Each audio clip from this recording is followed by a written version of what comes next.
dia. Então, começamos mais um encontro do nosso projeto Paideia. Como vocês já sabem, esse projeto Paideia é um esforço para a recuperação de alguma coisa que se perdeu e que nós temos esperança de ainda reencontrar, que é a verdadeira educação. Perdemos isso em algum momento da história, escondemos em algum lugar para protegê-los dos bandidos e perdemos o mapa do lugar, né, do lugar onde nós a escondemos muito, e desde então nós passamos a vida toda a procurá-las, e de vez em quando encontramos aí esse tesouro, né? Passamos a vida atrás desse tesouro, e toda vez que nós encontramos um pedacinho de metal brilhando, nós achamos que é a educação, e ficamos felicíssimos, mas a gente depois, mais tarde, descobre que era só uma tampa de refrigerante Fanta. E que, na verdade, né, não é educação de modo nenhum. E aí é por isso que durante esses últimos anos a educação tem sido assolada por uma quantidade escandalosamente grande de modismos e bobagens, por todas as tentativas de recuperar, todas de boa vontade, aliás, diga-se de passagem, todas feitas por pessoas que têm uma educação como mérito, que meritória, que têm uma atitude de educador, mas que, no entanto, não têm sido capazes de descobrir a verdadeira educação, que é aquilo que nós estamos procurando aqui. Para tentar fazer essa pesquisa, essa investigação, nós então escolhemos um meio, escolhemos uma metodologia que é recorrer aos gregos. Os gregos, que são a metade, né, que representam metade da nossa gênese, da nossa carga genética. Nós temos o Ocidente, o mundo ocidental, como o Brasil, no qual o Brasil está inserido, tem como principais culturas formadoras, são metade do mundo ocidental, mais ou menos metade, né, é grego, e a outra metade é judaico-cristão. Então, essas duas coisas que formataram a nossa existência, o nosso modo de ser, a nossa cultura. Nós passamos o dia inteiro fazendo coisas que que nós herdamos dessas duas culturas, sem sabermos que fazemos isso, porque está tão automatizado na nossa vida que nós não temos mais ideia de onde é que vieram essas coisas aí. Perdemos essa noção de origem. E então, aí você vê como é importante a gente recuperar o que há de grego em cada um de nós, né? O que há de grego na nossa vida, e para isso é que nós escolhemos esse livro chamado Paideia, que é o maior estudo que foi feito até hoje sobre a proposta educacional grega. A paideia significa educação, mas no sentido não, digamos, da palavra comum como se usa hoje, mas no sentido mais de formação de qualquer outra coisa. Não há, portanto, nessa palavra paideia uma conotação de formação técnica, embora tenha também dentro da formação alguma coisa de técnico, mas é sobretudo uma formação para o ser humano. E não vamos falar nessas coisas de cidadania, nesse negócio, porque não sei se vocês têm a mesma sensação que eu, mas essas palavras ficam desgastadas e significam qualquer coisa. Não é? Bola murcha é chato, é difícil de chutar, ela não anda. E vamos então esquecer essas palavrinhas da moda. Nosso curso aqui é um curso anti-modismos. Repararam, né? Se tem alguma coisa que a gente não entra aqui, enfria de modismos. E, portanto, o conceito de educação aí é o conceito de formação grego, o conceito grego de formação, de que no mundo contemporâneo só tem um pouquinho de ligação, talvez o conceito moderno mais parecido com isso seja aquilo que os alemães chamam de Bildung em alemão. É o conceito mais próximo do conceito grego de formação. A tese do Werner Jäger é de que todas as ações gregas, todas as ações civilizatórias gregas, que são cronologicamente mais ou menos divididas no período clássico, em que as obras homéricas dominaram, depois no período teatral, em que o teatro dominou, depois no período filosófico, em que os filósofos dominaram. Todas essas contribuições intelectuais eram fundamentalmente educacionais. tudo que se fazia era para ensinar a criança grega, sobretudo a criança, os melhores padrões que possam ser aprendidos, porque são os padrões equivalentes aos do cosmos. Para um grego, a ideia de cosmos é fundamental. Cosmos, em grego, significa ordem, e o contrário da palavra cosmos é a palavra caos. Portanto, para um grego, a civilização humana, a aventura humana, é uma aventura de estabelecer uma ordem equivalente à ordem do cosmos. Não é? E aí todos os conceitos que derivam disso. Para ensinar a uma criança isso, é mais ou menos tudo que se pode fazer por ela em termos educacionais. E isso é um tudo muito grande, muito amplo, porque ensina desde a ser corajoso, até tratar bem os mais velhos, até ser educado com as mulheres, até mesmo escovar os dentes. Mas não se trata apenas de exemplos da vida prática. Trata-se de compreender o que é que as grandes contribuições, saber distinguir entre aquilo que é muito importante e aquilo que não é importante, não ter uma noção de hierarquia entre as coisas, etc. É tão grande isso que o homem escreveu um livro de mais de 1000 páginas, vocês veem de vez em quando um livro por aí, eu não estou com medo nesse momento agora, e nós não temos modo de estudar isso todo, porque para ler isso tudo precisaria uma pessoa pegar só isso um ano inteiro e fazer um estudo. Na verdade, esse livro é um livro que é melhor não ler assim direto, do começo ao fim, porque ele é um livro muito, muito complexo, e não é difícil, ele é complexo, porque ele fala de todos os assuntos. Imagina, esse Werner Jäger passou a vida toda estudando isso, né? E fez um livro síntese da sua vida, da sua obra, né? Do seu esforço, da sua investigação. Portanto, é um livro difícil de ler assim do começo ao fim, porque você vai mais ou menos se perdendo, a não ser que você tenha já estudado todas as referências que estão ali mencionadas. Se você já sabe as referências todas, aí você lê com maior facilidade. Mas como a gente não sabe, né, de modo geral, quantas peças gregas vocês já leram? Não foram muitas, né? Mas ou assistiram. Como existem, portanto, limitações, como há dificuldades de se obter esta cultura geral para poder entender do que ele está falando, esse é um livro que você lê assim, você estuda lá uma peça grega, aí vai no Werner Jäger para saber o que ele pensa disso. Entendeu? Funciona como um livro de referência. Alguns livros são assim, não são feitos para você ler de cabo a rabo, a não ser que você já tenha feito todas, você já tenha as referências todas na tua cabeça. Mas para isso é preciso passar aí 5, 6, 10 anos estudando. Porque, você vê, são 33 peças, são 36 diálogos de Platão, são sei lá, 3.000, 4.000 páginas de Aristóteles. Tudo isso demora para ler, algumas coisas são difíceis, tá? Tem todos ainda os filósofos pré-socráticos, tem mesmo a Ilíada e a Odisseia, são obras grandes, são obras densas. Você teria que ter tido muito tempo de estudo para poder entender o livro direto. Ele não fala edifício, mas ele está falando de coisas que você não conhecendo, fica difícil de materializar, ficam muito abstratas, assim, a gente não sabe muito bem o que quer dizer aquilo, porque a gente não entende bem quem é Jasão, quem é Teseu, quem é Medeia, tá? Quem é Medeia. Então, quando diz assim, Medeia fez tal coisa, bom, eu precisaria saber quem é Medeia, e nem sempre eu sei, porque afinal, esse tipo de leitura dá muito trabalho. É por isso que nós optamos aqui por selecionar trechos e debater com vocês trechos. O que eu queria propor para vocês hoje é que, dentro do contexto desse programa, no formato que ele está,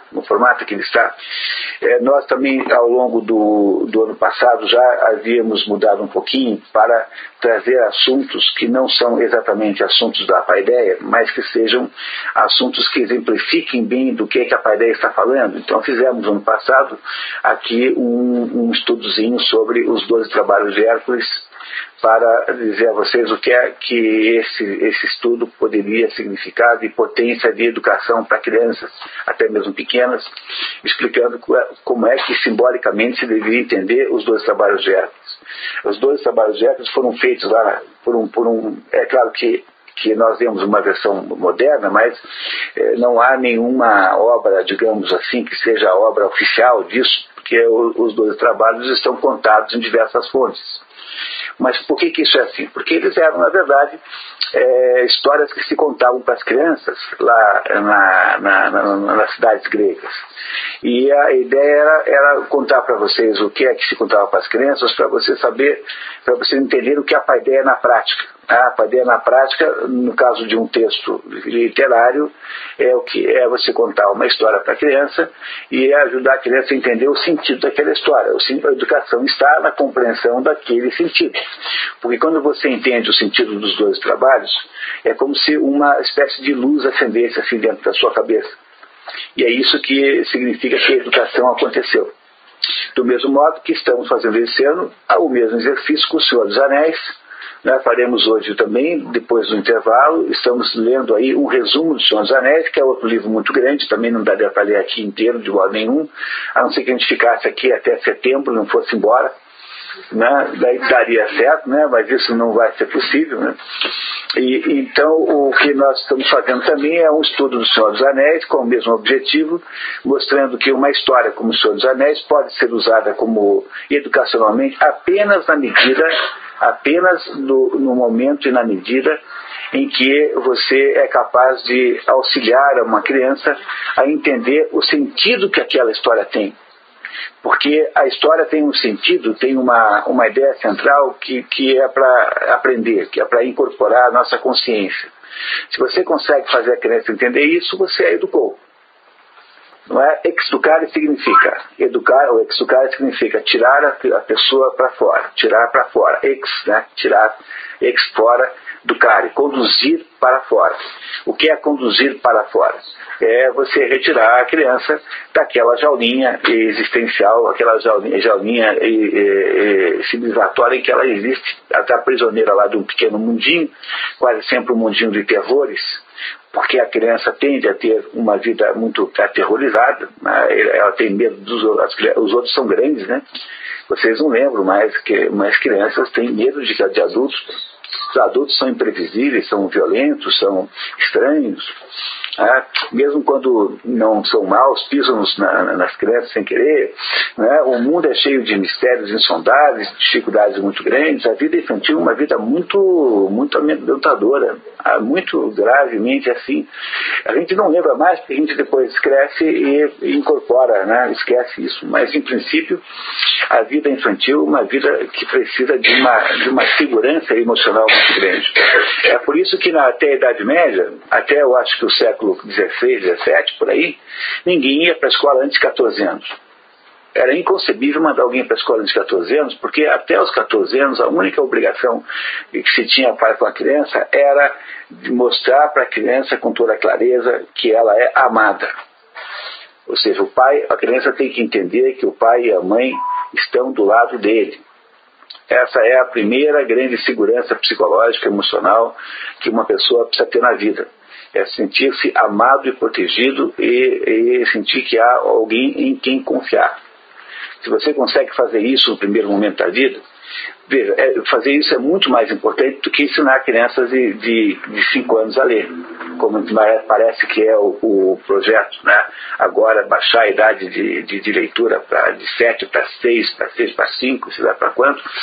É muito melhor para a vida emocional da criança que ela sinta-se confortável nesse mundo de perigos, porque essa é de todas as situações a mais chave na vida. Esse mundo é um mundo de perigos e mistérios, e nós todos adultos já temos que interpretar o mundo assim também. Para nós também é assim, mas nós temos um grau já de certa maturidade, nós não nos deixamos aterrorizar de modo geral.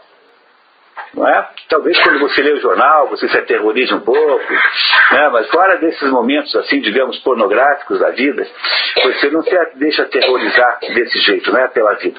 As crianças deixam se aterrorizar o tempo todo, porque elas são, afinal, têm meios muito pequenos de ação sobre o mundo. Elas são aquilo que o Aristóteles chamava de personagens irônicas.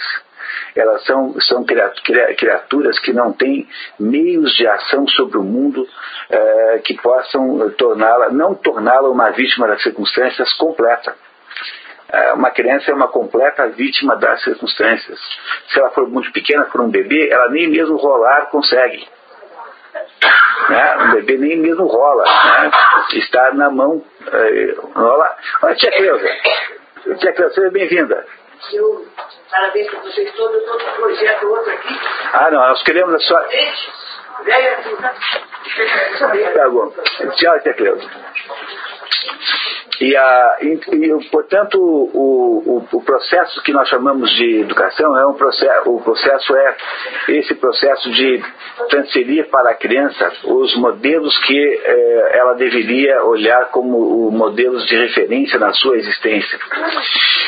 Por isso é que nós estamos fazendo esse esforço aqui, e como eu estava dizendo, fizemos uma mistura de duas técnicas aqui. A primeira que continua sendo essa de ler aqui os nossos trechos da Paideia, do Werner Jäger, e o segundo passou a ser ler aí, fazer esse estudo pelo menos do Senhor dos Anéis, que está aí pela metade mais ou menos, acho que nem isso, falta um terço, né, alguma coisa, e entender como é que um livro como o Senhor dos Anéis, que é uma das maiores obras escritas no século XX, talvez a maior obra que um adolescente, uma criança pré-adolescente possa ler, talvez, não sei qual é a idade mínima para entender essa história, também tem isso, né?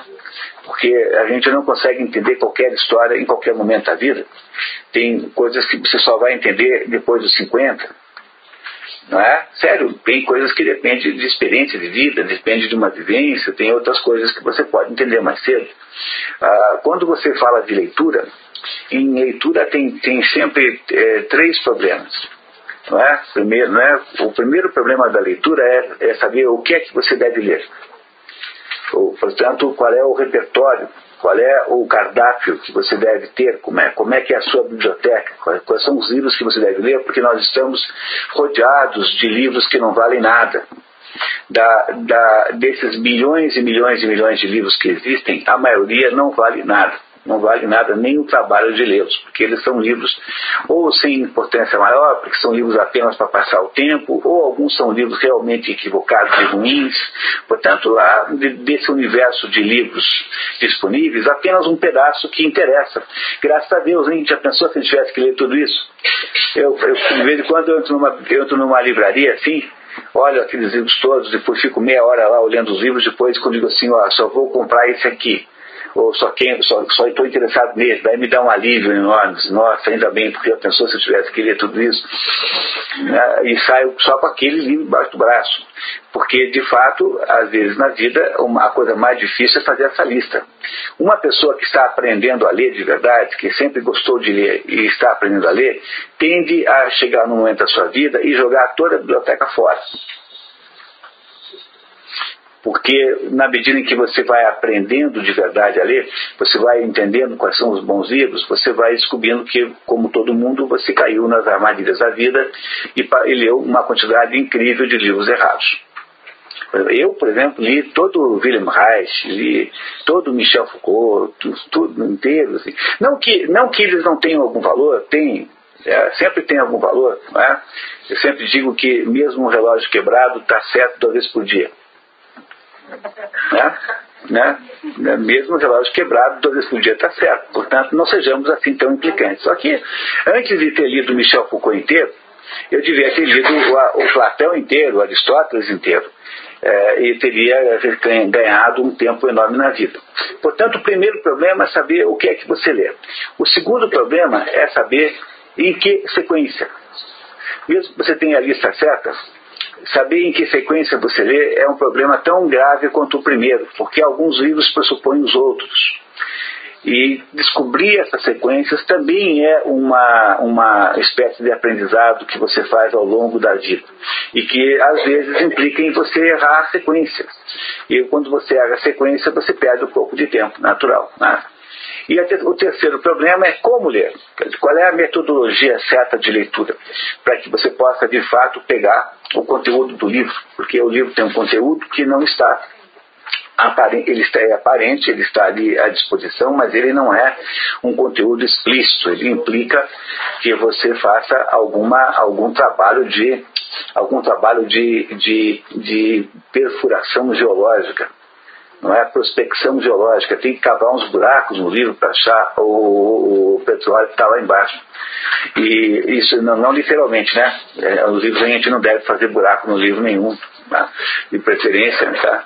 No livro a gente só escreve com lápis mole, lápis 5B, 6B, máximo 4B, se o livro for seu também, né? Porque se for da Patipa, acho que não é uma boa ideia escrever nos livros da Patipa. Se o livro for seu, é melhor, você pode escrever com lápis mole nele. A única intervenção que você deve fazer no livro é encapá-lo, sem usar durex, por favor, porque usar durex é sempre ruim. E, em segundo lugar, você usar lápis mole para escrever comentários. Se você não conversar com o livro, você conversa com o lápis. Se você não conversa com ele não responde. Mas se você conversa com o livro, ele começa a conversar com você. É notável o efeito que isso resulta. É muito difícil estudar de verdade sem fazer anotações no livro. E você pode criar um código seu mesmo, um código que você mesmo inventa para você, um código de anotações para você estabelecer alguma referência. Mas também cuidado, não risque o livro inteiro, porque se você arriscar demais, também as ideias que você destacou ficaram tão comuns que não há mais destaque, né? Não é isso? Não é porque aí o destaque some por excesso de destaque. Não é isso? Quando há muito destaque, o destaque desaparece. Não é? É normal que seja assim. E esse é o processo como se lida com livros, não é? Esse livro que nós estamos aqui usando é um livro desses muito importantes, muito densos, muito bem feitos e que tem esta contribuição enorme que nós só podemos acessar em parte. Então, o que eu queria propor para vocês é que, se você olhar para, a estrutura para a sequência histórica da paideia, e quais são os pontos mais altos da influência grega sobre o mundo, influência helênica sobre o mundo. Primeiro momento, né, o livro é completo e abrangente, o livro é enormemente detalhado. Mas assim, tem lá um primeiro grande, imagine que isso seja uma cordilheira, e essa cordilheira tem alguns picos mais altos. Não é? Os picos mais altos da cordilheira, da contribuição grega para a cultura, para a cultura do mundo, portanto para a educação, é a poesia homérica, Ilíada e Odisseia, que são os primeiros livros do Ocidente, não é? A contribuição homérica, esses dois livros. Depois passa uma porção de coisas, mas aí em seguida vem um outro pico alto, que é o teatro grego, concentrado em 70 anos, 80 anos, os três grandes teatrólogos, que são pela sequência de nascimento Ésquilo, isso mesmo, Ésquilo, Sófocles e Eurípides, estão em segundo lugar. Aí há uma segunda cordilheira próxima dessa, muito mais próxima dessa do que essa da primeira, chamada filosofia de Sócrates, Platão e Aristóteles. Existem também os pré-socráticos, mas os pré-socráticos são aqueles filósofos de que nós não temos muitas obras. Nós, na verdade, só temos trechos, não temos nenhuma obra inteira. Não sobrou nenhum texto inteiro. Eles são bastante desconhecidos, diria até assim. Portanto, eles não têm o tamanho, não têm a importância relativa que tem Platão, que escreveu 33 diálogos, não é? Dependendo da conta, né? Há quem acha que são 36, porque há diálogos de autoria duvidosa. Depois vem Aristóteles, que faz uma obra gigantesca, enorme. Portanto, eu penso que para que nós possamos ter uma noção, assim, muito completa do que nós estamos fazendo, estava conversando com a professora Ismênia agora aqui há minutos, né? E nós queremos propor para vocês de nós fazermos até o final do ano agora uma seleção mais selecionada ainda do que nós estamos fazendo e lidar com textos desses grandes autores até chegar em dezembro no Aristóteles. Digamos assim, nem que isso nós temos que pular mais espaçadamente na seleção dos textos, para nós podermos chegar em dezembro com uma sensação de que fizemos o tour completo. Entendeu? De termos ido ao Rio de Janeiro, fomos ao Pão de Açúcar, fomos ao Corcovado, né? Fomos ao Jardim Botânico, fomos à Quinta da Boa Vista. E não precisamos ir ao baile gay, ao gala gay, não vamos precisar ir, né? Então não tem importância, não dá para ir em todos os lugares. não é? E vamos então lidar com esse assunto assim, tentando concentrar o máximo que nós pudermos os nossos excertos digamos, nesses grandes momentos. No final do ano, quem está aí há 2 anos, muitos de vocês imaginam que estejam aí há 2 anos, né? Nem todos, mas terá tido uma visão muito completa do que tenha sido a contribuição grega para a cultura do mundo. Portanto, nada é tão grande em termos educacionais como isso, porque isso é a verdadeira educação. Nós imaginarmos encontrá-lo em algum lugar, encontramos então aqui debaixo do nosso próprio nariz. Só não sabíamos que estava ali, não é? E talvez estejamos aí relativamente imunizados contra os modismos que assolam desgraçadamente esse assunto. Não há nenhum assunto tão capaz de, tão ameaçado por modismos como educação. Educação não é para fazer modismo. Educação não é para formar cidadão, não é para formar agentes ecológicos, não é para formar chatinhos militantes. Isso não é para a educação. As crianças já são chatas o suficiente, sei que vocês piorem, entendeu? Tornando-os, entendeu, insuportáveis, né? E as crianças não têm, elas precisam entender e participar da grande aventura cultural humana, e não dar isso a elas é uma pena, porque nós as sapeamos tentando transformá-las em guardas mirins da ecologia, quando na verdade elas precisam entender um pouco melhor as coisas fundamentais da vida. E sonegar essa informação, sonegar isso para elas é um desastre de proporções indescritíveis, porque elas não saberão contar a mesma coisa para os seus filhos. E nós vamos assim de modismo em modismo sem que nós consigamos fazer qualquer avanço realmente que me parece ser fundamental. Vamos lá então, pessoal. Então, conforme a gente sempre faz, vamos agora para o texto da Paideia, e depois do intervalo, que será às 10 horas em ponto, nós retomamos o Senhor dos Anéis. Que tal? Vocês têm aí na mão o texto do 6º encontro, O Homem Trágico de Sófocles? Um dos problemas com esses autores antigos é que a gente não sabe nada da vida deles, porque nessa época não havia o personalismo artístico que tem hoje, né? Não é isso? Então, eu, por exemplo, quando eu abro a internet, fico todo dia horrorizado, porque você abre a internet e no seu provedor, né, sei lá, Terra, UOL, qualquer um que seja, tem lá aquelas notícias, eu olho aquelas notícias e tem lá uma notícia sempre assim: namorado de Carolina Dickmann é visto tomando sorvete na praia de Copacabana. Eu fico imaginando o seguinte: qual será o interesse que o mundo pode ter, tá? Não na Carolina Dickmann, tá? E muito menos no namorado da Carolina Dickmann, e muito menos no ato de tomar sorvete em Copacabana. Não é um negócio de uma futilidade tremenda, se for pensar bem? Qual que é o significado disso? O significado disso é que nós criamos uma sociedade personalista em que as entidades, os indivíduos, passam a ter uma dimensão existencial completamente falsa, passam a existir a partir é o fenômeno BBB. Não é aquele negócio da televisão, BBB? Quem é que são aquelas pessoas? São pessoas comuns, algumas delas umas novidades perfeitas, não é? Que têm como característica principal serem bonitas e serem agradáveis à vista, e elas então transformam-se em assuntos de admiração e divinização pública. Elas são vistas como deuses que aparecem ali em determinados horários, não é? E vocês acompanham daí a ascensão e a queda dos deuses. É, no fundo, a transformação da vida humana numa espécie de culto. Não é? E isso acontece sobretudo com o artista moderno, porque o artista moderno é um sujeito com um ego tão grande, que ele não consegue sair de casa, às vezes, porque esbarra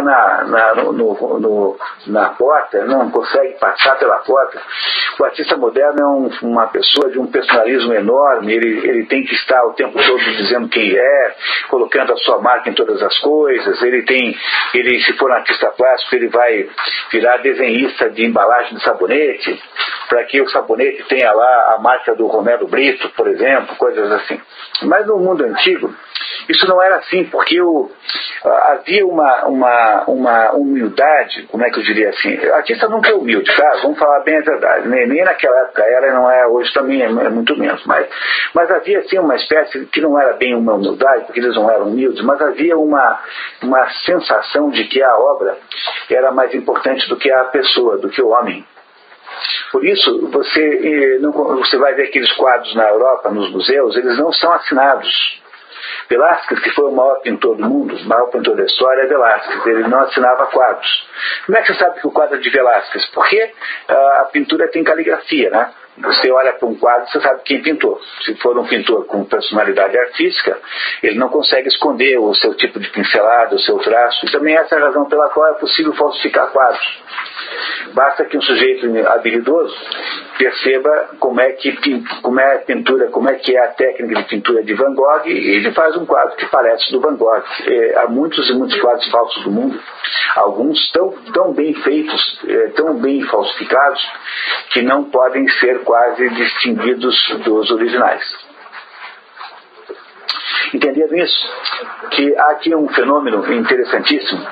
Esse fenômeno interessantíssimo é o fenômeno da transformação do artista em coisa mais importante do que a obra.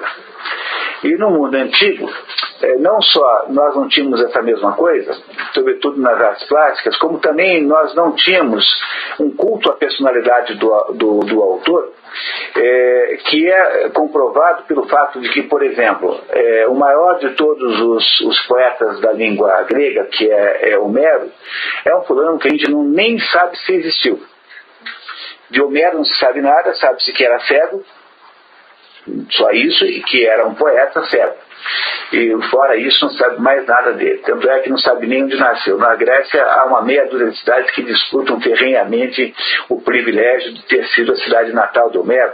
Fazem lá pesquisas para tentar provar, mas são os modernos que estão preocupados com isso, porque um grego não estava preocupado com isso. Desses três aí teatrólogos, Ésquilo, Sófocles e Eurípides, nessa sequência, também não se sabe muita coisa. Olha, sabe-se assim, que o primeiro deles, que é Eurípides, é um sujeito que teria sido soldado, lutou na Batalha de Salamina, que é uma das batalhas em que os gregos venceram os persas, na guerra entre os gregos e os persas, e julgou que essa vitória, a sua participação nessa batalha tenha sido o maior dado biográfico da sua vida, porque teria havido um epitáfio que de fato nunca foi encontrado, e nesse epitáfio Ésquilo teria mandado escrever que ele foi o sujeito que ajudou a vencer a Batalha de Salamina. Quer dizer, ele colocou aquele êxito militar acima da sua própria obra. Sabemos que ele era uma pessoa muito, assim, digamos, reservada, e que teria morrido porque uma águia teria derrubado uma tartaruga na sua cabeça. O que é uma morte performática. Nem todo mundo consegue ter uma morte assim. A morte mais performática que eu conheço é do Silva Jardim. Alguém conhece alguma rua chamada Silva Jardim na sua cidade? É muito comum. Silva Jardim é um jornalista carioca que no tempo do final do Império ele era republicano, era um daqueles sujeitos assim muito, muito exibidos, e fazia aqueles discursos contra o imperador. E o Silva Jardim foi para a Itália e caiu dentro do Vesúvio. Veja que não é todo mundo que consegue ter uma morte dessa, né? Uma morte original dessa, né?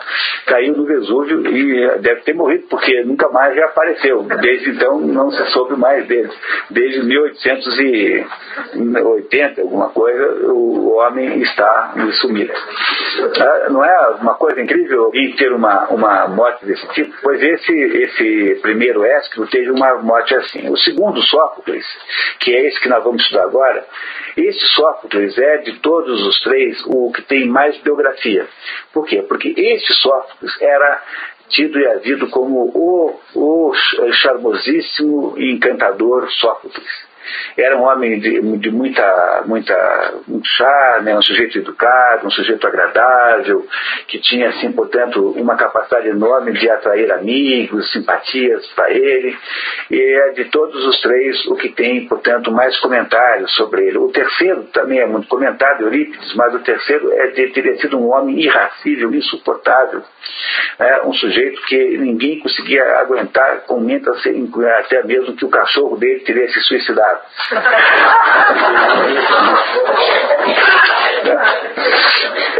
Não é isso, tá? O que, aliás, foi o que aconteceu com o gato do João Gilberto, que queria cair do prédio lá em Salvador, mas não caiu, pulou certamente do prédio, porque vocês imaginem que morar com o João Gilberto deve ser uma experiência equivalente de desgraça, assim, existencial, tá? Mas, contados para vocês essas três fofocas, né? Eu me sinto aqui agora como um colunista social do teatro grego, tá, né? O Leão Lobo do quê? Da revista Caras, tá? Então, tendo eu feito essas fofocas todas, eu só queria insistir no fato de que não se sabe muito sobre essa gente, porque não havia nessa época um culto de personalidade do artista. Quando você passa para a filosofia, em seguida, de Platão, o que é que se sabe? Muito pouco. Teve um sujeito chamado Diógenes Laércio, que depois, bem mais tarde, escreveu um livro chamado A Vida dos Grandes Filósofos, para fazer comentários sobre a vida dessas pessoas. Mas é o único trabalho que se conhece de comentários sobre esses antigos filósofos, e assim é muito discutível, porque é um trabalho cheio de fofocas, algumas muito inadequadas, assim. Mas Platão mesmo nunca contou a vida dele. Ele, numa das cartas que sobraram de Platão, tem alguma coisinha. Aristóteles, por exemplo, não se sabe nada de Aristóteles. A única coisa que ele deixou sobre ele foi uma carta testamento. Ele ia morrer e deixou um testamento em que ele faz comentários sobre para quem ficariam as coisas, tal, em que há uma revelação do modo como ele pensava, de um homem de uma generosidade extraordinária, assim, de uma grandeza pessoal extraordinária. Mas fora isso não sabemos nada, portanto é difícil começar pela biografia. A verdade é que Sófocles é o continuador do teatro de Ésquilo. Ésquilo é o primeiro que vem e que tem ainda um teatro. Se vocês lembram da nossa última conversa sobre isso, que já faz talvez mais de mês, né? Se vocês lembram um pouquinho disso, Ésquilo tem um teatro em que fica claro sempre a submissão do homem, a dependência do homem às situações da vida, porque o teatro grego que eu estou falando aqui é o teatro trágico, e a tragédia tem essa natureza. A tragédia é uma situação da vida em que, embora você faça tudo certo, embora você tenha todo o cuidado de se esforçar para fazer tudo certo, você, na verdade, acaba levando uma rasteira do destino. Porque na vida acontece isso de fato, realmente, concretamente. Não é? A gente tem uma expectativa de que as coisas deem certo, mas nem sempre dão. Você não consegue vencer. Por que é assim? Porque há um negócio chamado destino, chamado previdência. E que isso é uma espécie de roda da fortuna. Os orientais chamam de roda da fortuna. É como que alguém tem uma grande roda e alguém mexe naquilo e quando cai lá, pá, casar com fulano. Entendeu? E esse fulano não era bem quem você imaginava casar, mas acabou casando com esse. Veja quantas pessoas casam com quem de fato querem. É muito difícil. De modo geral, casa-se assim com uma mulher que aceitou topar você. Quer dizer, não é para quem os seus defeitos não são tão relevantes assim.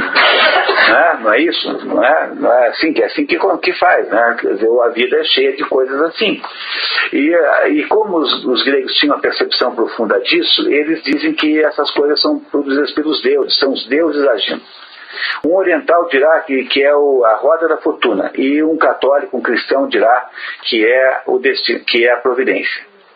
Tá? São três maneiras de falar da mesma coisa. Para um grego significa a ação dos deuses, para um oriental, para um chinês, para um japonês, para alguém de cultura oriental, para um indiano, sobretudo, é a roda do destino, e para um cristão é a providência, porque o cristão acha que, embora o destino seja completamente caótico, e de fato caem para você umas loterias da vida que você não sabe o que caiu, não é? Mas no fundo deve ter alguma boa razão pela qual aquilo aconteceu. E essa razão está associada ao plano de Deus para a sua vida.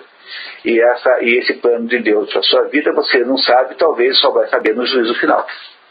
A diferença central, a diferença principal entre a visão cristã, da visão oriental e da visão grega, é que para os gregos essa situação é uma situação trágica no sentido de canto do bode. O bode é um animalzinho que vai ser sacrificado num sacrifício, então ele chora, né? ele lamenta. Portanto, para um grego, esses fatos imponderáveis da vida são a parte da desgraça, a parte, digamos assim, trágica da condição humana. Tragédia é isso, significa canto do bode. A palavra tragédia é canto do bode. Para um oriental, a roda da fortuna é alguma coisa do mundo aqui em que nós vivemos e que, portanto, faz parte da ilusão geral que esse mundo aqui implica. Tanto as coisas boas quanto ruins são apenas ilusórias. Para um cristão, essa imprevisibilidade e essa incompreensibilidade da vida é parte de um plano divino. Deus organizou isso. Você não sabe por que aconteceu isso, não é? Você não sabe por que perdeu o avião, mas deve ter alguma coisa aí que Deus previu nessa história de perder o avião. Portanto, para um cristão, a melhor atitude, a atitude que você tem com relação a essa situação da vida é uma atitude assim de, digamos, de expectativa amorosa por saber o que é que vai acontecer. Eu recomendo fortemente que vocês mostrem um filme para as crianças chamado Um Pequeno Milagre. Já disse aqui, já insisti muito que vocês não perdessem a chance. É um filme que em inglês chama-se Simon Birch, é o nome do menino, né? E o filme em português chama Um Pequeno Milagre, que é a história de um menino que nasce com todos os aleijões que você possa imaginar. O menino lá nasce anão, nasce com aleijão, com a quadril aleijado, nasce muito pequeno, ele é praticamente cego, ele é praticamente surdo, é muito feio. Tiveram que colocar insulfilme na incubadora para não assustar os outros bebês na maternidade. Então, o menino é tão feio, que o pai e a mãe esquecem a criança na maternidade quando vão embora. De tão feio que é o menino. E esse menino, apesar de ter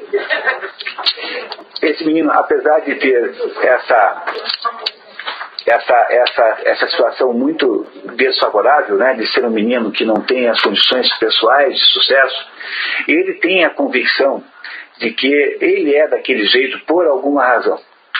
A família do amigo dele acolhe.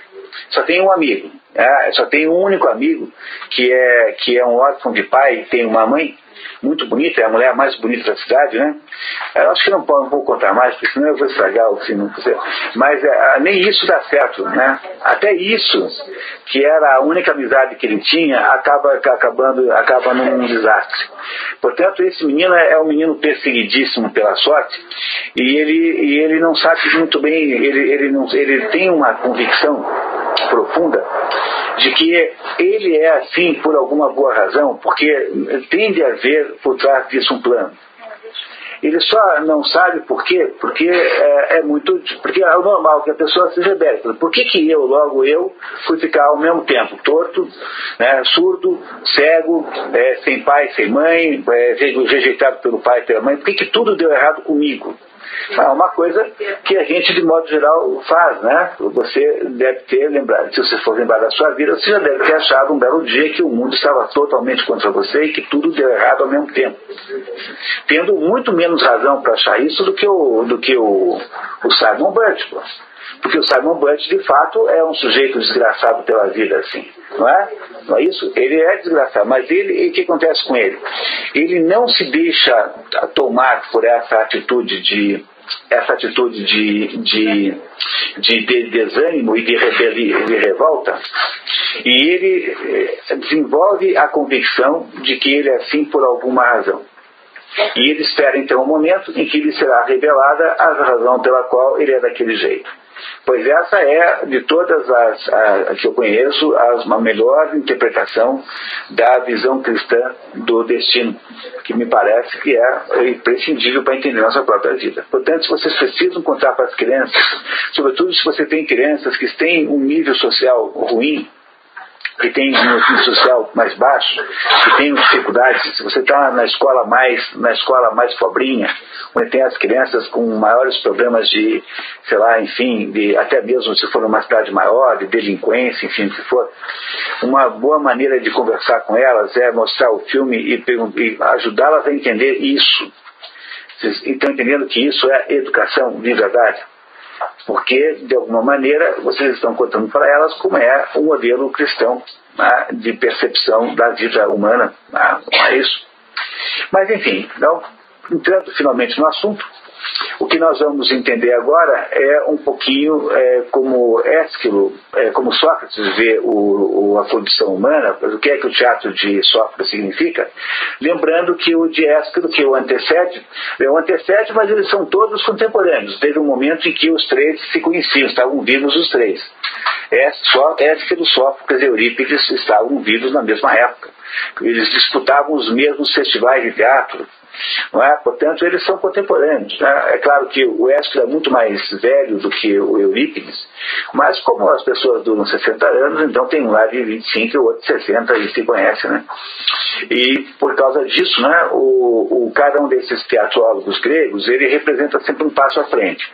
Se Eurípides é um teatrólogo, se o primeiro, que é o Ésquilo, é um teatrólogo que via, sobretudo, esse aspecto, digamos, trágico da condição humana, de nós estarmos submetidos a um destino que nos manipula e nos submete às suas rédeas e o seu poder e a sua autoridade, Sófocles já começa a ter uma ideia, começa a desenvolver a perspectiva humana desse assunto.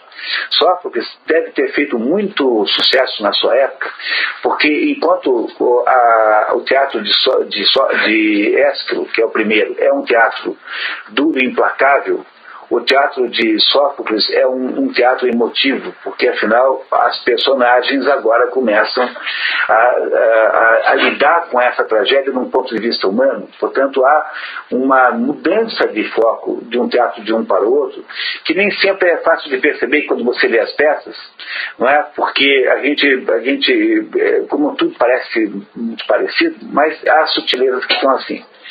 E é isso que fará aqui o Sófocles, porque se enquanto o Ésquilo vai falar sobre o mundo trágico, Sófocles já começa a falar sobre o homem trágico.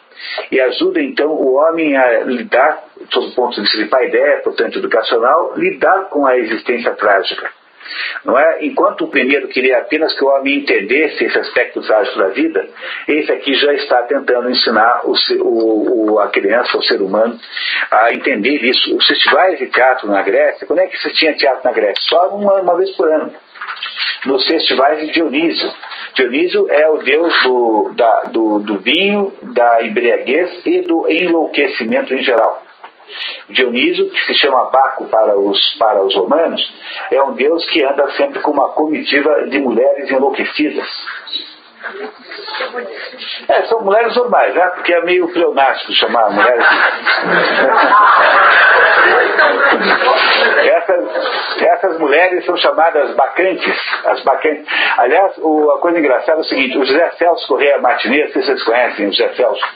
José Celso Corrêa Martinez é um diretor de teatro em São Paulo, que é um dos maiores do Brasil. Mas o José Celso, ele só acredita em teatro absolutamente decadente. Então a concepção de teatro de José Celso é uma concepção, digamos, sexualmente completamente liberal, e ele faz coisas de Eduardo da Velha. Não posso nem contar porque tem umas crianças aqui, senão eu contava para vocês. E aí contava assim mais ou menos, né? Porque eu também não farei fofocas desse jeito de gênero aqui. Mas a única peça do teatro grego pela qual ele se interessou são as bacantes de Eurípides, porque tem lá um momento que tem uma mega orgia Então ele resolveu achar aquilo bacana, porque ele poria no palco uma orgia também, né? Daí é absolutamente adequado para a sua perspectiva teatral, o Zé Celso, né?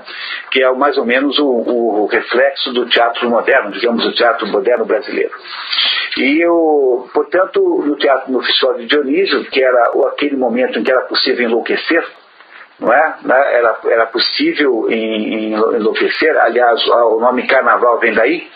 Carnaval vem de carro navales. Carro navales era um carroção que imitava um navio, cheio de bacantes em cima, todo mundo completamente bêbado. Aquele carro navales, né, passava com aquela gente toda, né, bêbada, e ia embebedando. É como aqueles negócios lá na Oktoberfest, aquele negócio de cerveja que vai embebedando todo mundo assim. E daí veio a palavra carnaval. Está uma associação, portanto, entre carnaval e deuses gregos, né? E o Dionísio, então, nesse festival, havia concurso de teatro. Cada concorrente apresentava 3 tragédias que tinham uma ligação entre si, portanto eram trilogias, e apresentava uma comédia. 3 tragédias e uma comédia.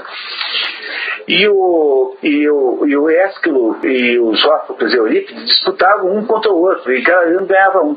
Não é? O Sófocles, se não me engano, ganhou 13 vezes, não tenho certeza agora. 13 anos ganhou o concurso. E ele vai agora, o Werner Egger vai nos contar então, não é? O que é que nós temos que entender sobre o teatro de Sófocles, sobre o ponto de vista educacional. Vamos lá então? Eu precisava de um leitor. Você me ajuda, Inês? Você está com condições? Tá. Então eu vou pedir aqui novamente para explorar mais uma vez a Inês, que a Inês é a leitora oficial do programa de Expedições pelo Mundo da Cultura, que acontece aqui à noite, na noite de sexta-feira. E a Inês é uma leitora excepcional, ela tem formação teatral, lê muito bem. Eu agradeço já antecipadamente. Obrigado, Inês. Vamos lá? Todos têm o papel na mão?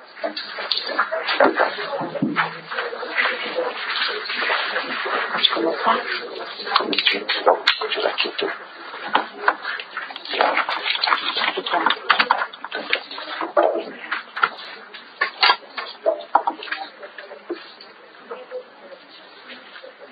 No final do nosso curso a gente faz a montagem das bacantes. Brincadeira. A gente chama o Zé Celso. Vamos lá. O Homem Trágico de Sófocles, página 321. Um escultor de homens como Sófocles pertence à história da educação humana como nenhum outro poeta grego, num sentido inteiramente novo. É na sua arte que, pela primeira vez, se manifesta a consciência desperta da educação humana. Porque olha só que interessante, né? Se o que veio antes, seu Ésquilo, porque os 3 são maravilhosos, os 3 são grandes poetas, são maravilhosos. Se o Ésquilo que veio antes, fica claro que mostra para o ateniense da sua época, porque quando eu digo grego, eu estou falando ateniense, porque tudo isso agora já é um fenômeno de Atenas, e não é mais um fenômeno grego, nunca houve um fenômeno grego, né? Porque aquilo nunca foi uma unidade.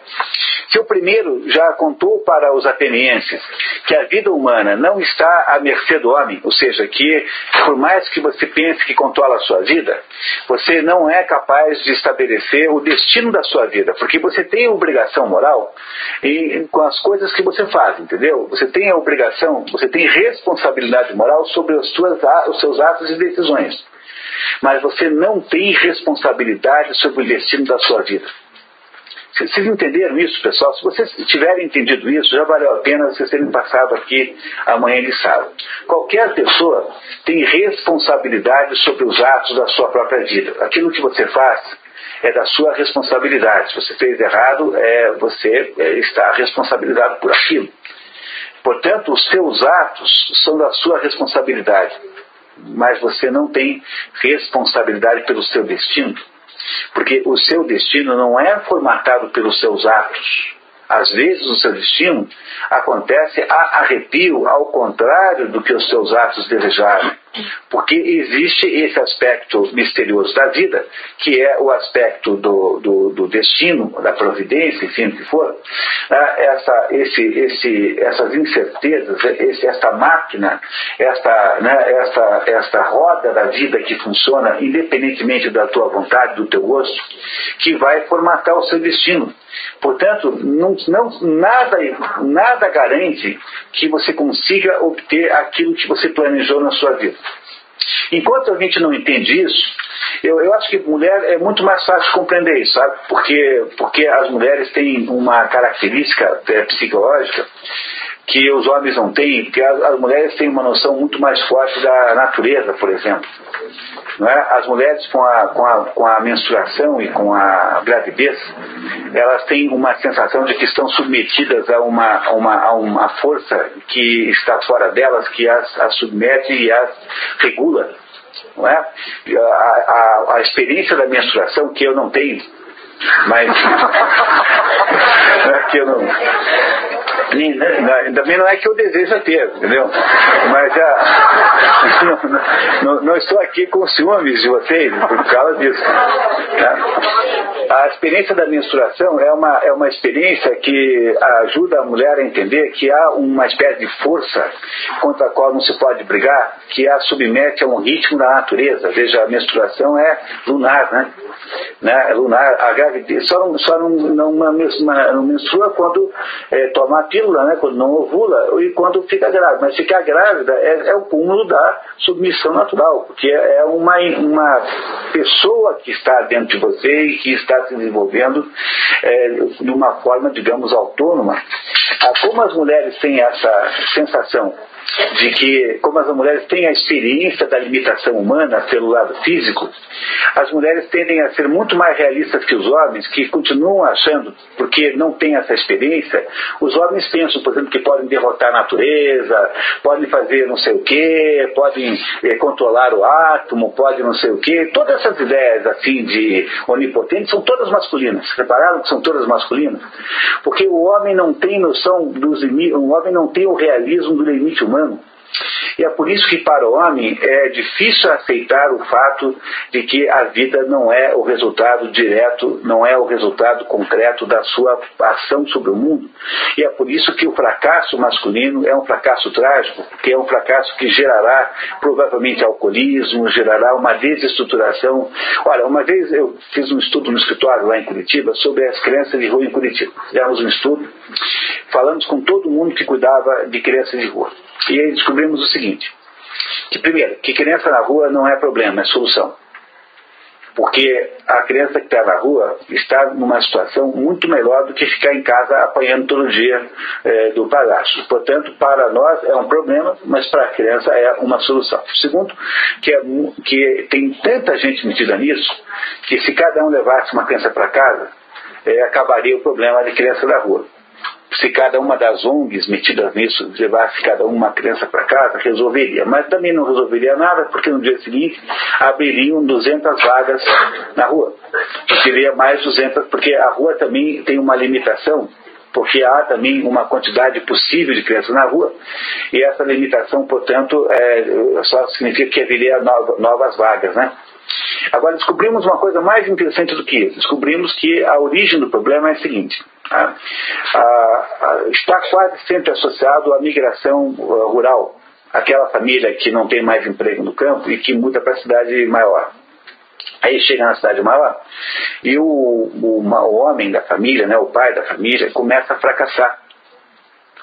E ele, como fracassa, ele não tem capacidade emocional de aguentar o fracasso. Então, o que acontece com ele é que ele acaba morto numa briga, ou acaba bêbado, ou acaba preso, ou simplesmente o sujeito desmonta emocionalmente e desaparece e larga lá na favela a mulher com 3 crianças. Mas como na favela não dá para ter mulher, não dá para mulher não ter homem, porque senão ninguém respeita, o que ela faz? Casa do primeiro traste que aparece. E esse traste que violenta e bate nas crianças. E as crianças, então, todas fogem para a rua, porque na rua, pelo menos, ela tem aquela sensação, que é uma sensação real de liberdade, né? Porque, afinal, agora eu posso fazer o que eu quero, entender? Ninguém me manda lavar a orelha. não é? Assim, a menina não vai para a rua, raramente, né? Porque a menina na rua corre um risco imenso, né? O menino vai para a rua. E aí você tem a população de rua montada a isso. É muito mais difícil o fracasso do homem para a mulher, porque a estrutura psicológica do homem não é uma estrutura que tem uma quantidade de ilusões tão grande, que a mulher não tem, porque a mulher tem uma noção de realismo existencial muito maior. A mulher é muito mais realista do que o homem é. Como o homem tem essas auto-ilusões, o que acontece quando você perde as ilusões? Você cai num fenômeno psicológico chamado depressão. O que é depressão? Depressão é o que acontece com você quando você perde as ilusões sobre alguma coisa. A depressão é um processo de cair na real. Na verdade, isso é a origem da depressão. A depressão é quando você perdeu as ilusões. E é por isso que para um homem é difícil dizer que há uma força maior do que ele, que é capaz de dominá-lo, né? Porque o homem é cheio de atitudes completamente insensatas. Uma das razões pelas quais a minha ex-mulher disse que separou de mim é porque eu chegava numa cidade que eu nunca tinha estado na vida e tentava achar um endereço sem perguntar para ninguém.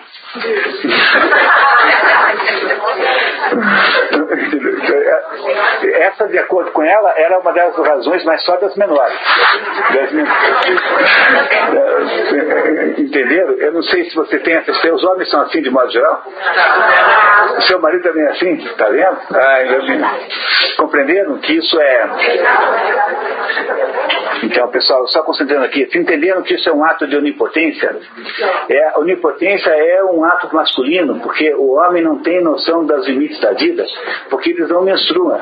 Se os homens menstruassem, eles teriam uma ideia dos limites pessoais, da impossibilidade de dominar a natureza, por exemplo. O homem acredita piamente que é capaz de dominar a natureza. Mas ele não é capaz de dominar a natureza nenhuma, mas ele acha isso. Por isso que apareceu o primeiro dizendo, olha, a nossa vida não é o resultado da nossa deliberação unilateral. A vida da gente tem como desfecho um resultado qualquer que não depende do que você fez, depende de uma série de conjunto de coisas cujas realidades você não domina. Portanto, não há nenhuma responsabilidade sobre o seu próprio destino. Você não tem responsabilidade sobre o seu destino. Você só tem responsabilidade moral sobre os seus atos. Aí sim, e quando chegar no juízo final, o que Deus vai investigar não é o seu destino, é os seus atos. Por eles é que você vai responder. O seu destino, olha, Deus vai dizer assim, meu filho, você levou um azar na vida, não sei o quê, mas olha, aqui tem agora a vida eterna toda, pô. O que é 30 anos de sofrimento para quem vai viver a vida eterna bem? E você vai dizer, pô, que verdade, que besteira, como eu estava exagerando, como eu era bobo naquela época. Vai ser uma coisa mais ou menos assim, entendeu? Não é isso? Agora, o destino que você tem, na verdade, você não controla. E é isso que disse Ésquilo para os gregos, para ensinar as crianças, né? Para ensinar o cidadão grego. Disse isso para eles. Agora, o que fará Sófocles? Sófocles irá dar uma ideia do comportamento humano frente a isso. Entenderam como é que você progride de Ésquilo para Sófocles? Então vamos continuar, vamos lá. É algo totalmente diverso da ação educadora no sentido de Homero, ou da vontade educacional no sentido de Ésquilo.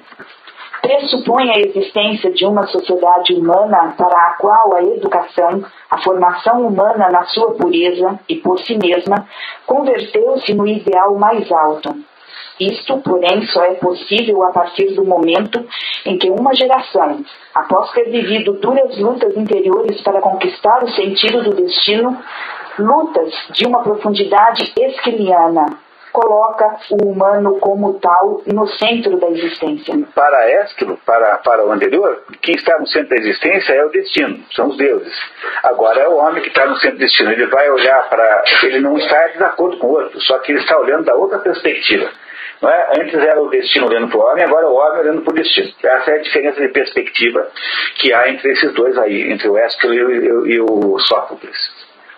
A arte com que Sófocles cria os seus caracteres é constantemente inspirada pelo ideal de conduta humana que foi a criação peculiar da cultura e da sociedade do tempo de Péricles.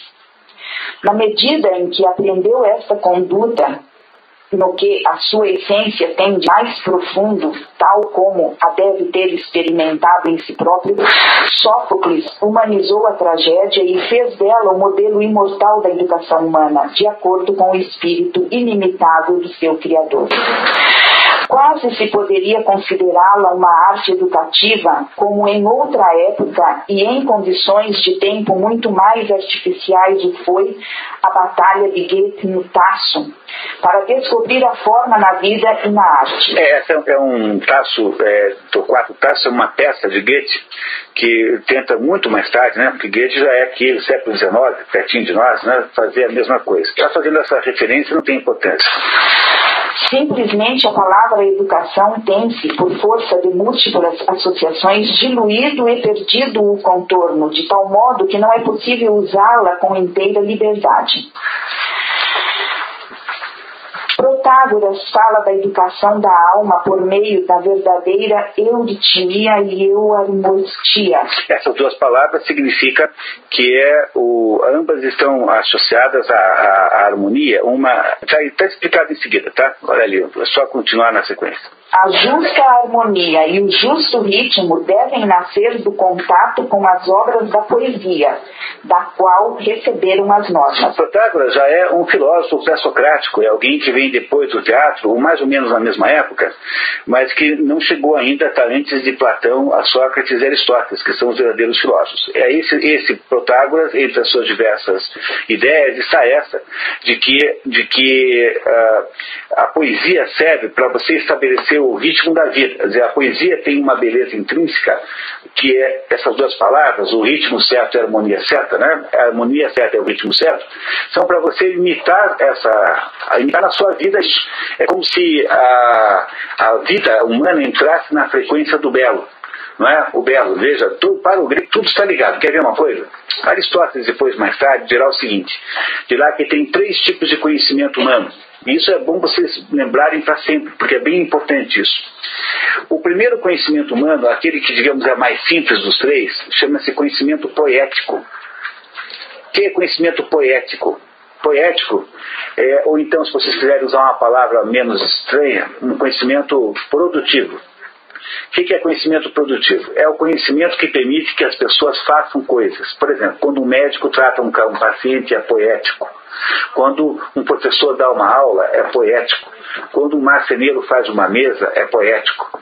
Quando um carpinteiro faz uma casa, é poético. Quando uma costureira faz um vestido, é poético. Poético ou poético é a mesma coisa. São todos conhecimentos que permitem que alguma coisa prática aconteça. Compreenderam, né? Tudo é poético. No fundo, poesia para um grego, né, a palavra originalmente, é tudo quanto é produção. Poesia é tudo quanto é produção. Hoje em dia a poesia é só verso, né? Mas no conceito da palavra original, poesia é tudo misturado. Tudo quanto é produção é poesia. Esse conhecimento é importante, mas é dos 3 conhecimentos possíveis o mais baixo.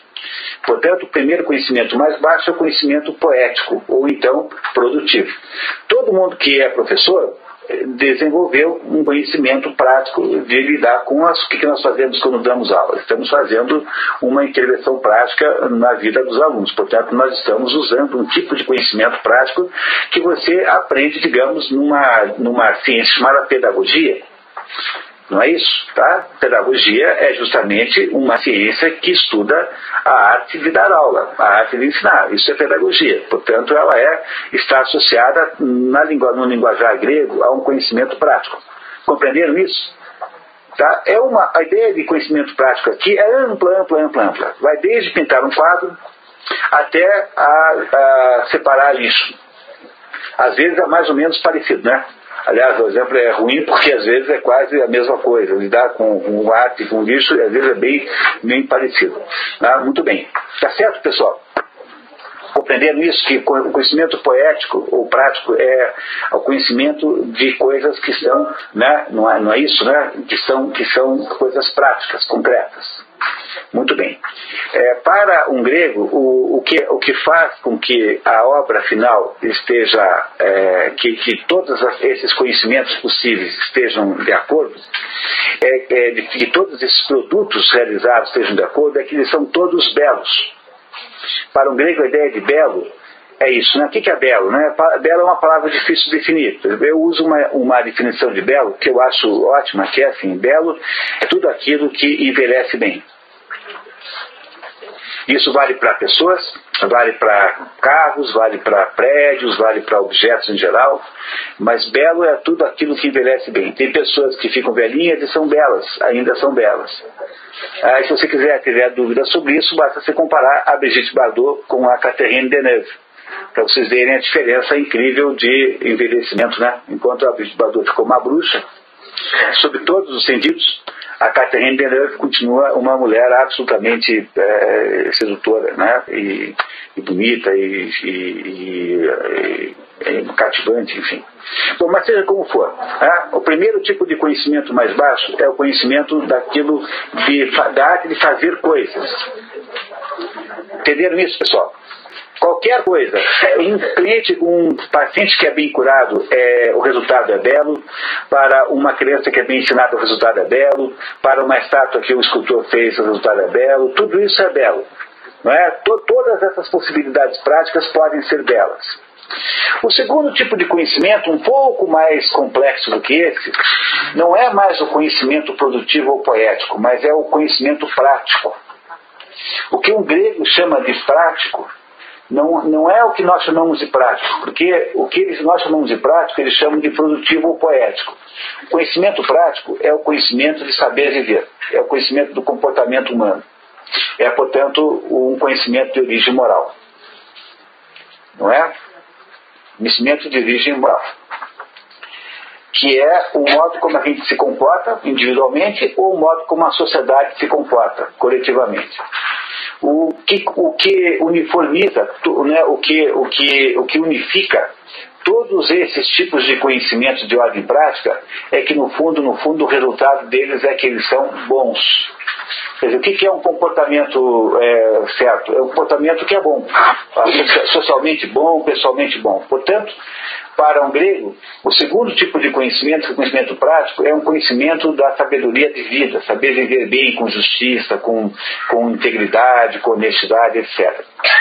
E por último, há o nível mais alto de conhecimento, que está bem em cima, que é o conhecimento que se chama em grego de conhecimento teorético, ou conhecimento teórico. O conhecimento teorético ou teórico é o conhecimento das coisas apenas para conhecer as coisas, que é o conhecimento, por exemplo, da ciência e da filosofia. E o conhecimento da ciência e filosofia, ele deságua no quê? No que é verdadeiro. Como para o ser humano esses três conhecimentos estão sempre juntos, porque afinal de contas a gente sempre tem um pouquinho de cada um, para um grego, portanto, o resultado mais baixo, que é belo, o resultado do que está acima, que é bom, e o resultado do que está acima verdadeiro, são a mesma coisa. Para um grego, o belo, o bom e o verdadeiro são a mesma coisa. Eu não sei se vocês repararam no que isso significa para efeitos educacionais aqui. Se eu estou dizendo para vocês que isso é assim, do ponto de vista da paideia grega, significa o seguinte, que um processo de educação que funcione de verdade é um processo que pressupõe que a criança precisa aprender a ter um comportamento bom, precisa aprender a fazer coisas bonitas, quer dizer, o trabalho escolar tem que ser bonito, o material escolar tem que ser limpo, a roupinha que ela está usando tem que ser limpa, não pode ser velhinha, pode ser remendada, não tem problema, mas tem que ser limpo, porque é muito diferente uma criança remendadinha de uma criança suja e descuidada. E ela tem que ter uma capacidade de entender o mundo à verdade. Portanto, a educação, no ponto de vista grego, se você olhar para isso, é o desenvolvimento na criança de atingimento do bom, do belo e do verdadeiro. Eu sempre digo que eu tenho um plano assim, existencial, um dia eu vou poder fazer um trabalho com mulheres pobres, de ensinar essas mulheres pobres a fazer coisas bonitas. Só isso. fazer, por exemplo, um prato de comida com o mesmo preço, pode ser um prato bonito e um prato feito.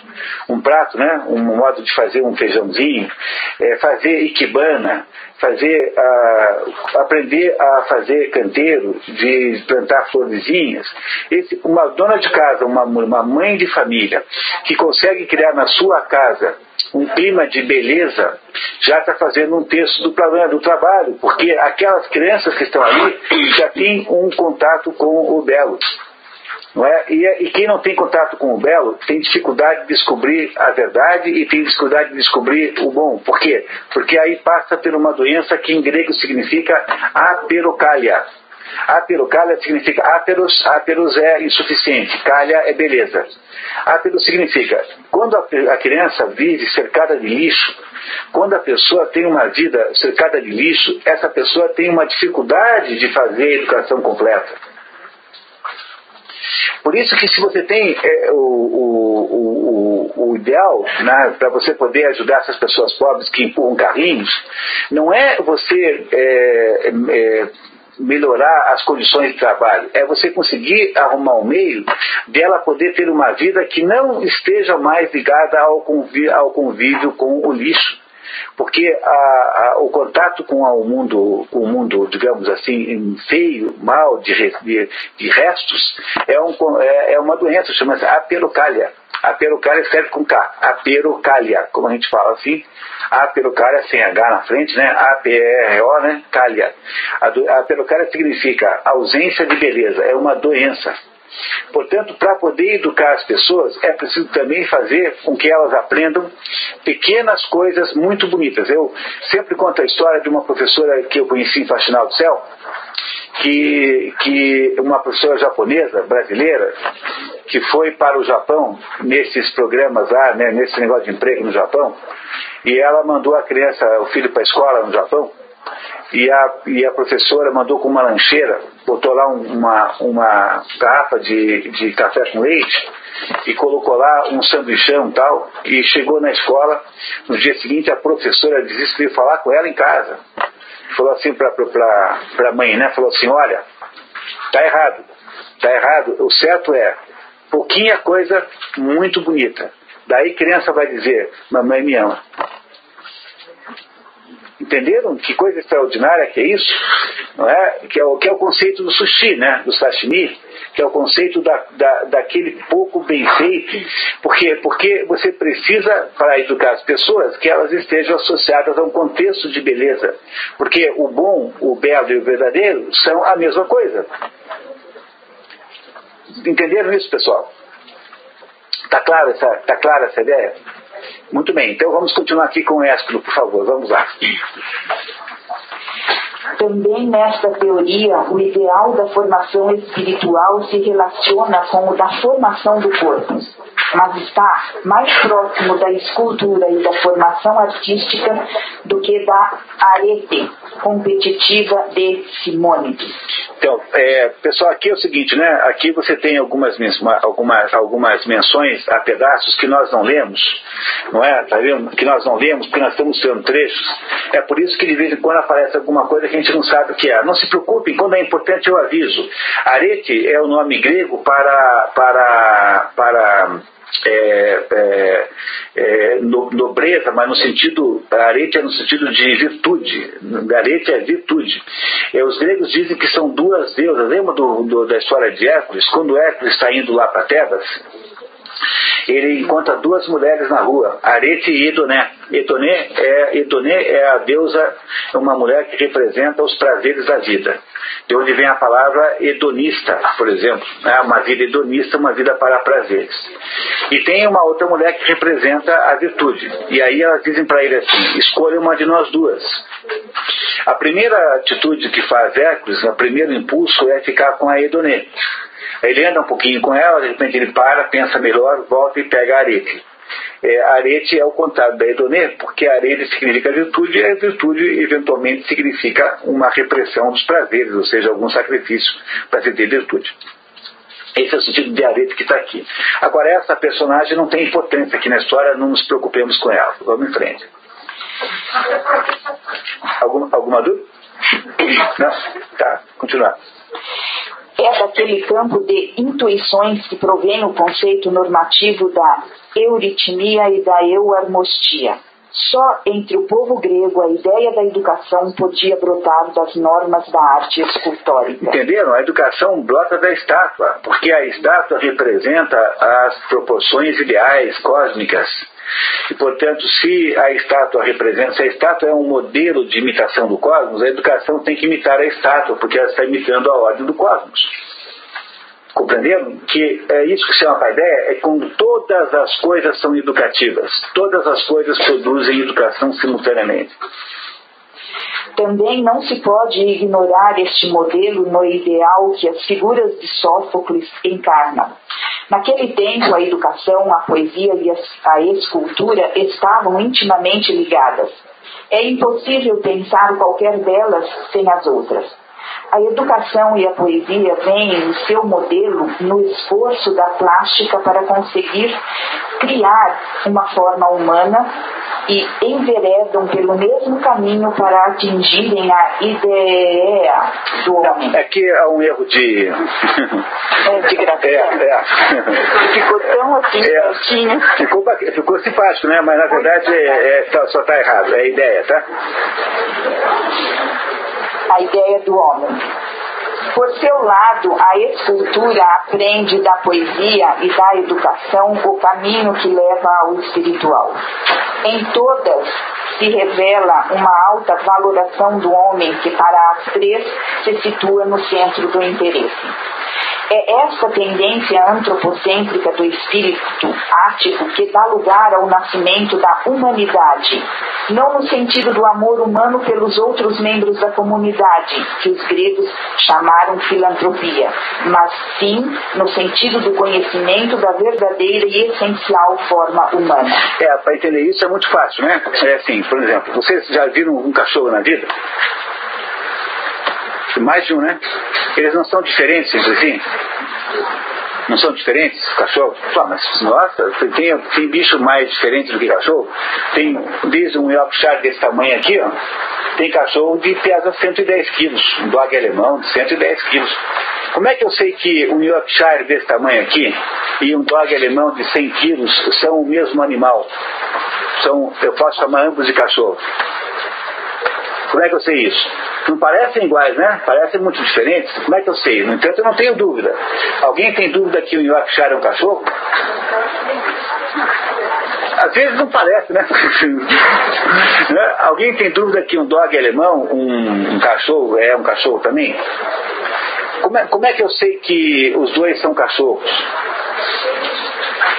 Porque eles têm uma coisa em comum. O que é essa coisa em comum? É a sua essência. A sua essência. E como é o nome da essência do cachorro, Cláudia? Eles têm em comum a cachorridade. É só isso mesmo. Tá? Entenderam que eles têm em comum a cachorridade? Porque seja qual for a forma aparente, seja qual for o tamanho, a cor, o tamanho do rabo, o jeito como ele dá a orelha, seja como for, eles têm uma coisa em comum que é a cachorridade. Pois o que está sendo dito aqui nesse momento? Pessoal, vamos concentrar um pouquinho só senão a gente não vai conseguir, tá? Tem muito barulhento. Vamos lá. Então, o que está aqui sendo dito é que deve haver também para o ser humano alguma coisa que é a sua essência. Mas isso não é só para seres vivos. Por exemplo, vocês já viram xícaras diferentes uma da outra? Não tem todo tipo de xícara? Tem grande, pequena, branca, amarela, tem vendona desse tamanho, tem, não é? Por que eu posso dizer que todas são xícaras? Chamar isso tudo de xícara? Porque elas têm uma coisa em comum que é chicaridade. É ou não é? Pois é completamente lógico isso, é óbvio. Elas têm dentro de si alguma coisa que eu identifico com a minha mente abstraindo, que me diz que elas todas têm uma natureza igual, embora elas tenham aparências diferentes. Do mesmo modo que os aviões são todos aviões, porque eles têm uma coisa chamada avionidade, e as ruas têm uma coisa chamada ruidade, humanidade e assim por diante. Pois o ser humano, para poder ser também identificado como um conjunto, não tem de ter alguma coisa que identifica todo mundo com si próprio? Como é que chama isso? Humanidade. Essa é a origem da palavra humanidade, como nós usamos hoje como substantivo, né? Usamos a humanidade como substantivo, mas a origem da palavra humanidade é essa aí. Entenderam? Ou seja, o que é que se procura sempre fazer dentro desse contexto aqui? Descobrir a humanidade do humano. O que é a humanidade do ser humano? É descobrir o que é o ser humano essencialmente. Isso é procurar a sua humanidade. Compreenderam o sentido agora? Portanto, humanidade não tem nada a ver com filantropia, você amar os outros, não é disso que estamos falando aqui. Tá? Ok? Continuamos? Inês, por favor. Página 333. É altamente significativo que Sófocles tenha retomado o tema de Édipo pouco antes da sua morte. Seria errôneo esperar deste segundo Édipo a resolução final do problema. Quem tentasse interpretar neste sentido a apaixonada autodefesa do velho Édipo, a sua repetida insistência em que foi na ignorância que realizou todos os seus atos, confundiria Sófocles com Eurípides. Tá, então peraí, olha só o que ele disse aqui, pessoal, importantíssimo, hein? Tá vendo? Ele está dizendo o seguinte, que se você, o que diferencia é Sófocles de Eurípides. Eurípides é o que vem depois, né? Não é isso, tá? Não é? E, portanto, Eurípides, para a situação de Édipo, a gente andou estudando Édipo aqui no segundo encontro esse ano aqui. Eu imagino que a maioria de vocês não estiveram aqui conosco, né? Porque, afinal, né, é no dia anterior a vinda de vocês aqui. E o que ele está querendo dizer é o seguinte, que numa situação como a de Édipo, que é aquele sujeito que inadvertidamente, sem saber, mata o pai e casa com a mãe, mata o pai lá e casa com a mãe Jocasta, a atitude que tem a personagem frente àquela situação muda conforme os três poetas aqui em questão. Para o primeiro, que é Ésquilo, interessa sobretudo entender que o Édipo foi vítima de uma trapaça do destino. Ele é uma vítima do destino, ele foi enganado pelo destino. Não é isso? Foi enganado. Para o segundo, que é Ésquilo, que é esse que é Sófocles, que nós estamos estudando hoje, interessa muito mais o que Édipo sentiu ao se defrontar com aquela situação e como é que ele imagina que seja o seu posicionamento humano naquele negócio.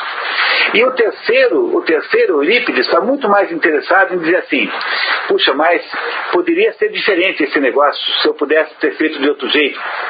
Entenderam como a diferença entre os três poetas, os três teatrólogos gregos acontece?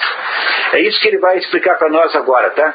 Não é isso? Então, continuamos, vamos lá. Nem o destino, nem Édipo são absolvidos ou condenados. No entanto, é a uma luz mais alta que o poeta parece encarar aqui a dor. E um último encontro com o velho peregrino sem descanso pouco antes de chegar ao seu termo. A sua nobre natureza continua inquebrantável na sua força impetuosa, apesar do infortúnio e da velhice.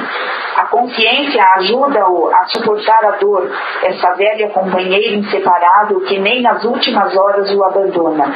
Esta imagem agreste não dá nenhum lugar à ternura sentimental. No entanto, a dor torna Édipo venerável. O coro sente-lhe o terror, mas ainda mais a grandeza. E o rei de Atenas recebe o mendigo cego com as honras devidas a um hóspede ilustre. Era no solo ático que ele devia encontrar o último repouso, rezava um oráculo divino. A morte de Édipo está envolta em mistério. Sai sozinho e sem guia para o bosque e ninguém mais o volta a ver. Tão incompreensível como a senda da dor pela qual a divindade conduz Édipo é o milagre da salvação que no fim o espera. Os deuses que te feriram, de novo te porão de pé. Não há olhos mortais que possam ver este mistério. Só se pode participar nele por meio da consagração à dor. Não se pode saber como, mas a consagração à dor aproxima-o dos deuses e separa-o do resto dos homens. Agora repousa na colina de Colono, na pátria querida do poeta, nos bosques sempre verdejantes das Eumênides, em cujos ramos cama o rouxinol. Canta. Deve ser, eu acho que não. É cama, né? É. Em cujos ramos cama o rouxinol. Nenhum pé humano pode pisar o lugar, mas é dele que irradia a bênção para toda a terra da África. Vamos entender isso aqui, pessoal. Isso aqui é tão bonito, é tão extraordinário, sabe? Que é assim. Eu vou contar para vocês o que aconteceu com o Édipo, né? O Édipo, depois que descobre que casou com a mãe, teve 2 filhos, 4 filhos com ela, teve a Ismênia, não é a nossa Ismênia aqui, mas é uma outra Ismênia, né? Não é isso? A Antígona, o Polinices e o Etéocles, 4 filhos. Édipo tem esses 4 filhos com a própria mãe, né? Que são 4 filhos irmãos dele também, são irmãos e são filhos. Não é isso? E ele matou o pai, Laio. Quando ele descobre que isso aconteceu, o que acontece? A Jocasta, que é a mãe, se enforca. Não é? Se enforca. E ele, então, enquanto a mulher enforcada, retira um broche que ela usava para segurar a roupa aqui, e com o broche ele fura os 2 olhos. E fica cego. E ele, então, como ele não podia mastigar em Tebas, porque ele mesmo tinha criado a lei que o assassino do Laio, que ele não sabia que era ele, né?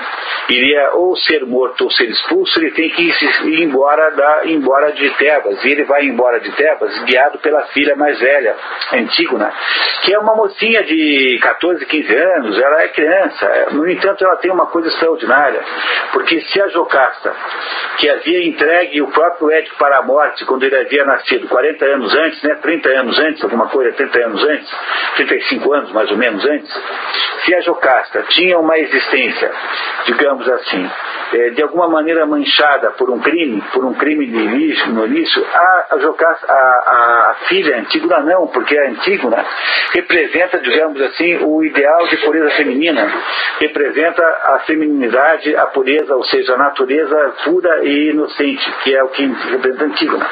A Antígona então pega o pai e o conduz, um homem cego, o conduz como um guia de cego conduz um cego, até a região de Atenas, onde então Édipo pede auxílio ao rei de Atenas, que chama-se Teseu, para morar lá em Colono. Colono é essa cidadezinha onde ele irá morar. E Colono, e fica lá morando em Colono. Depois há uma porção de peripécias que eu não vou contar agora porque não tem importância, até que um belo dia Édipo está próximo de morrer. E há várias histórias sobre a morte de Édipo, mas a de Sófocles, que é que interessa aqui agora, essa de Sófocles aqui, diz assim, que Édipo recebe um aviso do céu de que ele vai morrer. Há um fenômeno meteorológico qualquer que avisa que ele está para morrer. Como ele tem que morrer, então ele vai na direção de um lugar, de um bosque, que ninguém sabe bem para onde ele vai, e vai acompanhado de uma pessoa só, vai acompanhado do rei Teseu, que o leva pela conjunto, vão os dois. E quando chegam naquele bosque, Édipo morre, volta ao rei Teseu sozinho, e diz o seguinte, diz assim que ele não pode descrever o que aconteceu. Que ele não é capaz de descrever o que aconteceu, portanto, está acima da sua capacidade de explicar. E dando a entender que o que aconteceu foi alguma coisa do gênero. Desceram os deuses do céu, do Olimpo, desceu os deuses em pessoa e arrebatou Édipo e levou-o para o Olimpo diretamente, e não tendo cumprir, portanto, o caminho natural do morto, que é ir para o Hades, que é para ir para o inferno, para o Hades, para as profundezas da terra. Vocês entenderam o que aconteceu aqui? O que o Werner Egger está dizendo para nós é que quando Sófocles dá este final para Édipo Rei, não é? Quando Édipo Rei tornou-se, tem esse final que tem, ele está dizendo o seguinte, que do ponto de vista humano, se para o anterior, que era Ésquilo, interessava sobretudo compreender que o destino pode pregar uma peça em você, como aparentemente pregou em Édipo, porque ele tenta fugir do destino. Ele ouviu uma vez um xingamento que dizia que ele não era filho do pai e da mãe dele, que ele era filho adotado. Ele fica desesperado e tenta fugir. Quando ele chega no oráculo, o oráculo diz, olha, você vai matar o seu pai e casar com a sua mãe. Ele sai correndo na direção oposta àquela que ele pensa que são o pai e a mãe. Mas não adianta, porque ele vai acabar encontrando o verdadeiro pai, o Laio, no caminho, vai ter uma briga com o velho e vai matá-lo. Ou seja, por mais que ele tenha querido fugir do destino, o destino o perseguiu implacavelmente e ele acabou cumprindo o oráculo, casando com o pai, com a mãe e matando o pai. Compreenderam isso? No entanto, para Sófocles, se para o primeiro, que é Ésquilo, interessa sobretudo a compreensão da implacabilidade dessa situação, para o segundo, que é Sófocles, interessa o seguinte, que ele, afinal das contas, quando assumiu a responsabilidade por aquela situação, cegando os próprios olhos, mesmo que ele tenha sido enganado, mas quando ele assumiu a responsabilidade, de alguma maneira, ele se transformou numa pessoa parecida com os deuses. E que, portanto, foi levado para o Olimpo pela mão dos deuses como se fosse como se fosse igual a eles. Portanto, para Sófocles, interessa sobretudo o ponto de vista do que o ser humano faz com a situação que o destino lhe impõe. Por isso que o primeiro deles, que é o Ésquilo, é sempre um pouco angustiante, sabe, quando você lê o Ésquilo, porque a sensação que você fica tendo é de que está tudo muito difícil de dar certo mesmo, que não tem o que fazer. Para Sófocles, no entanto, interessa a reação capaz que o homem pode ter para poder interferir naquela situação que o destino lhe impôs. É essa a diferença. Portanto, se um ensina para a criança ou para o cidadão que existem forças maiores do que nós, o outro ensina assim, olha, no entanto, nós podemos mesmo assim nos comportarmos heroicamente como deuses, apesar de tudo. E é esse o ponto educacional que está em Sófocles, que interessa dizer para vocês aqui.